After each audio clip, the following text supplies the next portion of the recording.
Hello guys, பண்டுள்ள வாழ்க்கையும் இப்போ உள்ள வாழ்க்கையும் எவ்வளோ வித்தியாசம் இருக்குது தெரியுமா? பண்டு நம்ம விளையாட்டு ஃபுல்லாக வெளியே விளையாடிட்டு இருந்தோம். ஆனால் இப்போ விளையாடுறது ஃபுல்லாக உள்ளே இருந்து மொபைலை பார்த்து ஸ்க்ரோல் பண்ணிகிட்டு இருக்குது. பண்டு நம்ம விளையாடும்போது கீழே விழுந்து முட்டை விரிஞ்சு ரத்தம் வந்தாலும் துப்பி தொடச்சிக்கிட்டு நவர பச்சையில் ராய் வச்சுட்டு போகிறது. ஆனால் இப்போ அடிபட்டால் உடனே ஆஸ்பத்திரி ஐயோ அம்மா அப்போன்னு சொல்லி ஓடும். என்னத்துக்கு போகிறான்னு தெரியலை.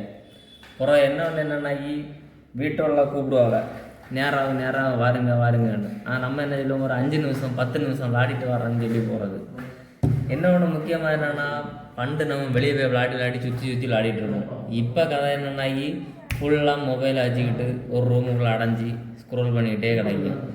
அதுபோல் பண்டு நம்மளுக்கு காய்ச்சல் வயிறு கட்டி என்ன வந்தாலும் வீட்டிலேயே மருந்து தயாரிச்சதா ஒரு இஞ்சியை தட்டி குடித்தாலும் போதும். காய்ச்சல் வந்தோன்னா ஒரு வெந்நி தண்ணி கூட அந்த ஓம இது என்னெல்லாமோ வச்சிருவோம், நம்மளுக்கு தெரியலை. ஆனால் இப்போ எல்லாத்துக்கும் ஆஸ்பத்திரின்னு சொல்லி ஓட்டிகிட்டு இருக்கோம்.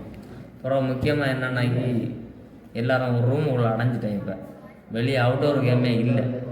நம்ம பழைய மாதிரி விளையாடி எடுத்து இருந்தோம்னா உடம்பு நல்லா தெம்பாக இருக்கும். அதனால் குழந்தைகளுக்கு தான் அந்த வீடியோ மொபைலில் பார்த்துக்கிட்டு ஸ்க்ரோல் பண்ணி ரீல்ஸ் எல்லாம் பார்த்துட்டு இது பண்ணாதீங்க. வெளியே போய் விளையாடுங்க, உடம்பை உற்சாகமாக வச்சுக்கிடுங்க. கோடை காலம், வெயில், நல்லா தண்ணி குடிங்க. வீடியோ பிடிச்சிருந்தால் லைக் பண்ணுங்கள், சப்ஸ்கிரைப் பண்ணுங்கள், முக்கியமாக எல்லாருக்கும் ஷேர் பண்ணுங்கள். பழைய காலத்து 90s இந்த பாய். நெக்ஸ்ட் வீடியோவில் பார்க்கலாம்.